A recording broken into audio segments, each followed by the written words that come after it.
Before we dive into today's episode, I want to share something new that I'm adding to the podcast.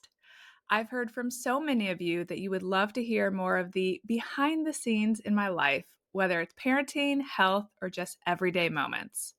So I'm introducing this short segment at the beginning of each episode where I'll share a little personal update, something that's been going on, something that's on my mind, or even a funny or relatable moment from my week.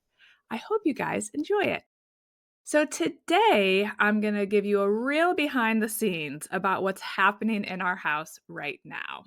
As a quick way of background, every month I set aside a day to record about 4 podcast episodes so that if my kids get sick or we travel, I can know that episodes are ready to go out to you all.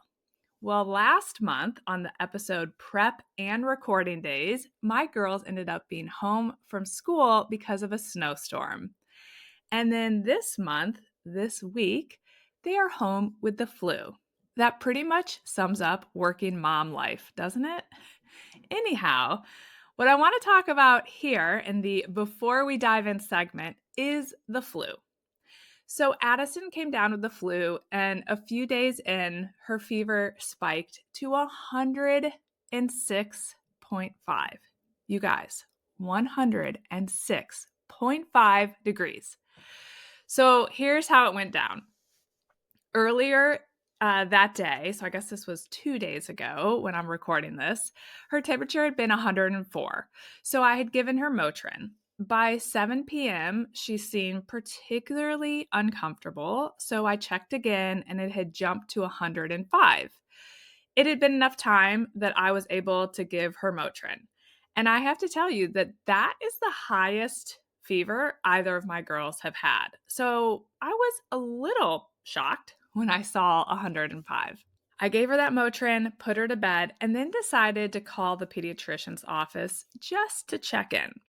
I mentioned to the nurse that I knew that they generally don't worry about the number itself, but I wanted to make sure I shouldn't be too concerned about a 12-year-old, she's getting a bit older, with a 105-degree fever.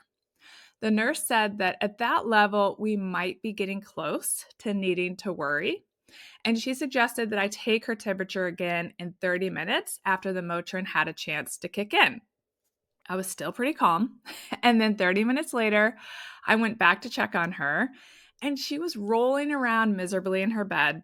And when I took her temperature, it had jumped to 106.5.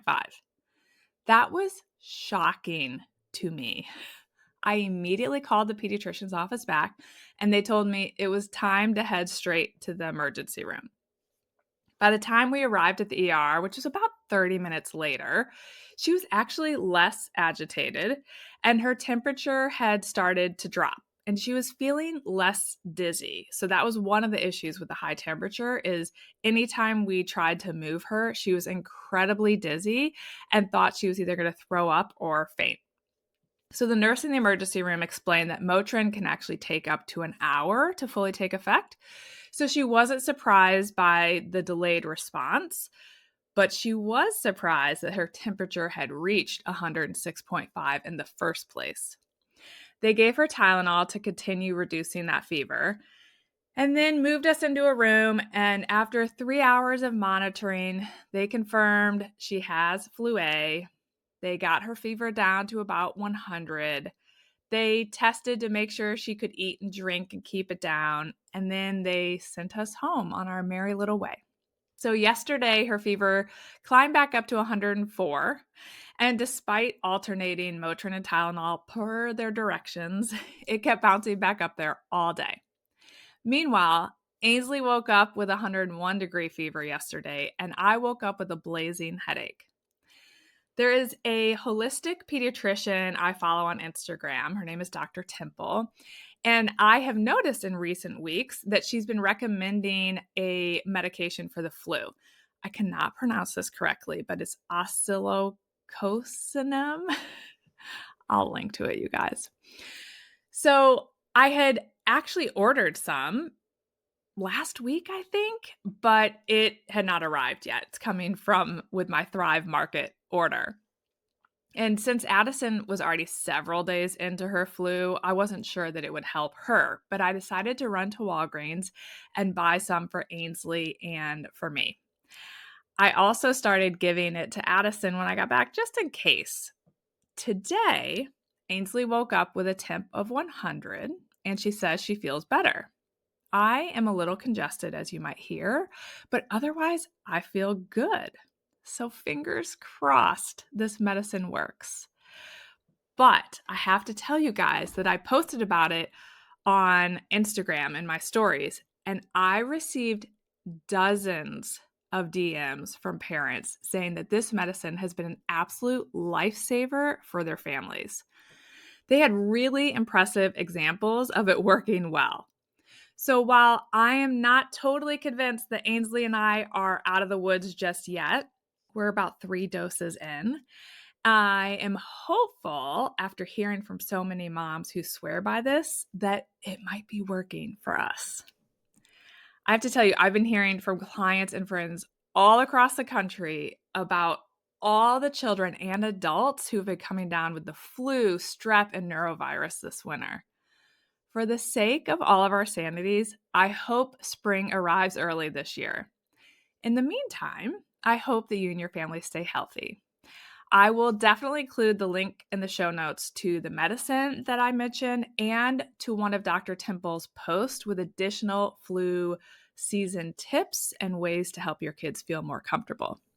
And I'd love to hear from you all. Has your child ever had a scary high fever? I've already heard from a couple people on Instagram that they had children who hit the 105 mark. Do you have a go-to flu remedy? Let's talk about it and share it with each other over on Instagram. So drop your thoughts in the comment of the post for this episode, and we can all share our tips there. Okay, now on to today's episode, which is all about working with a sleep coach.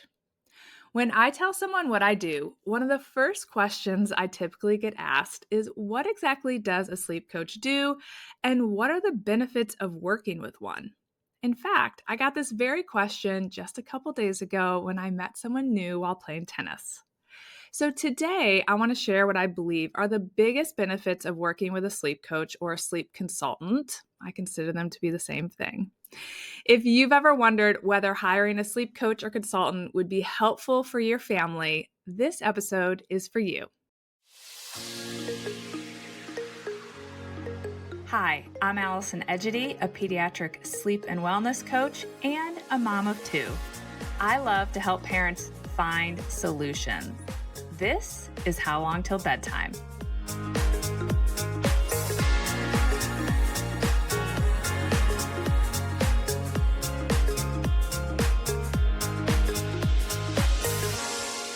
When parents ask me whether they really need a sleep coach to help their baby learn to sleep well, I always say that some families absolutely figure it out on their own. In fact, many do, whether that's through books, online resources, or courses. We all know parents who have successfully improved their baby's sleep that way. But sometimes babies and kids have more complicated sleep puzzles. And unless every little piece of that puzzle is put in place correctly, they won't follow the plan in the book or online. Despite their parents' best efforts, they will continue to struggle, and that's when a sleep coach can be a game changer. When I think of the benefits of working with a sleep coach, a few key things come to mind. Number 1, cutting through the noise. There are so many sleep training methods and intervention options floating around online. A sleep coach should be able to help you sift through all of that to choose a method that actually aligns with your baby's personality.